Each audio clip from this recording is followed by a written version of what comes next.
നമസ്കാരം. വറ്റും വെള്ളത്തിലേക്ക് എല്ലാവർക്കും സ്വാഗതം. ഇന്ന് ഞാനിവിടെ എടുത്തിട്ടുള്ള റെസിപ്പി മാങ്ങേനെ കൊണ്ടുള്ള ഒരു അച്ചാറാണ്. മാങ്ങേൻ്റെ സീസണാണ് ഇപ്പം. അപ്പം നമുക്കൊരു മാങ്ങ അച്ചാർ എങ്ങനെ ഉണ്ടാക്കുന്നതെന്ന് നോക്കിയിട്ട് വരാം.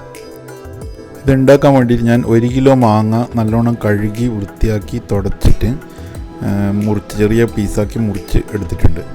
അതിലേക്ക് നമുക്ക് മാർക്കറ്റിൽ കിട്ടുന്ന അച്ചാർ പൊടിയുണ്ട്, പിക്കിൾ പൗഡർ. അത് ഒരു 4 ടേബിൾ സ്പൂൺ ഇട്ടിട്ടുണ്ട്. പിന്നെ അതിലേക്ക് 1 ടീസ്പൂണ് കായത്തിൻ്റെ പൊടിയും 1 ടീസ്പൂണ് ഉലുവ പൊടിച്ചതും പിന്നെ ഒരു 3 ടീസ്പൂണ് ഉപ്പ് ആവശ്യത്തിന് നോക്കിയിട്ട് ചേർക്കുക വേണ്ടത്. ഇനി ഇത് നല്ലോണം ഒന്ന് മിക്സ് ചെയ്തിട്ട് വെക്കണം. നല്ലോണം മിക്സ് ചെയ്യണം. നമ്മൾ ഈ മാർക്കറ്റിൽ നിന്ന് വാങ്ങിക്കാൻ കിട്ടുന്ന അച്ചാർ പൊടിൻ്റെ അകത്ത് ഉലുവയും കായെല്ലാം ചേർന്നിട്ടുണ്ടാവും. പക്ഷേ എനിക്ക് കുറച്ച് കായത്തിൻ്റെയും ഉലുവേൻ്റെയും ടേസ്റ്റ് കൂടുതൽ വേണ്ടാന്ന് ഞാനത് ചേർത്തിട്ടുള്ളത്. അപ്പോൾ നിങ്ങൾക്ക് ആവശ്യമുണ്ടെങ്കിൽ മാത്രം ഇത് ചേർത്താൽ മതി. അപ്പോൾ ഇത് നല്ലോണം ഒന്ന് മിക്സ് ചെയ്തതിന് ശേഷം അതിലേക്ക് നമുക്ക് 1 ടേബിൾ സ്പൂണ് വിനാഗിരി ചേർക്കണം. വിനാഗിരി കുറച്ചൊരു പുളിക്ക് വേണ്ടിയിട്ടും പിന്നെ മാങ്ങ മോശമായി പോകാണ്ട് കണ്ടിട്ടാണ് ചേർക്കുന്നത്. ഇതും കൂടി നല്ലോണം ഒന്ന് മിക്സ് ചെയ്ത് ഇതും കൂടി ചേർത്തിട്ട് നല്ലോണം മിക്സ് ചെയ്തിട്ട് നമുക്ക് 1 മണിക്കൂർ നേരം ഇതൊന്ന് റെസ്റ്റ് ചെയ്യാൻ വെക്കണം.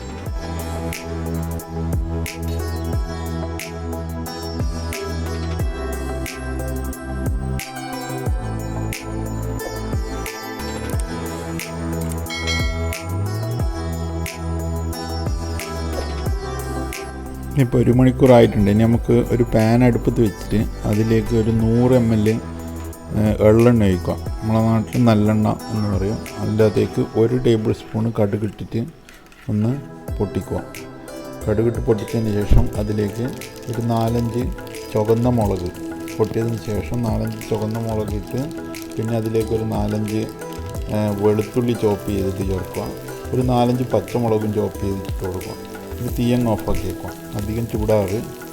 ഇനി ഇതിലേക്ക് കരിവേപ്പില ഇടുക. കരിവേപ്പില കുറച്ച് നല്ലോണം ഇട്ടോ.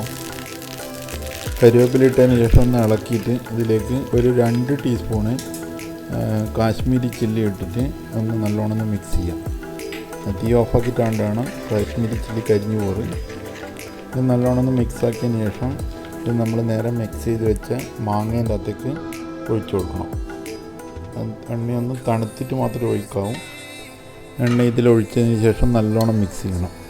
എല്ലാ സ്ഥലത്തും ഈ എണ്ണ എത്തുന്ന വിധത്തിൽ മിക്സ് ചെയ്യാം. ഈ സമയത്ത് നിങ്ങൾക്ക് ഉപ്പ് ആവശ്യമുണ്ടെങ്കിൽ നോക്കിയിട്ട് ചേർത്ത് കൊടുക്കുന്നതാണ് നല്ലത്. ഇത് നല്ലോണം മിക്സാക്കിയതിന് ശേഷം ഒന്ന് തണുത്തതിന് ശേഷം ഇത് ഒരു ഗ്ലാസ് ജാറിലേക്ക് മാറ്റണം. ഗ്ലാസ് ജാറിൽ മാത്രമേ ഇത് ഇട്ട് വെക്കാവൂ. അല്ലാണ്ട് പ്ലാസ്റ്റിക് ജാറിലൊന്നും ഇട്ട് വെക്കരുത്. ഗ്ലാസ് ജാറിലിട്ടിട്ട് ഒരു 5-8 ദിവസം കഴിഞ്ഞ് കഴിഞ്ഞാൽ നമുക്കിതെടുത്തിട്ട് ഉപയോഗിക്കാൻ പറ്റുന്നതാണ്. അപ്പോൾ അടുത്ത പ്രാവശ്യം വേറൊരു റെസിപ്പി ആയിട്ട് കാണുന്നവരെ ബൈ.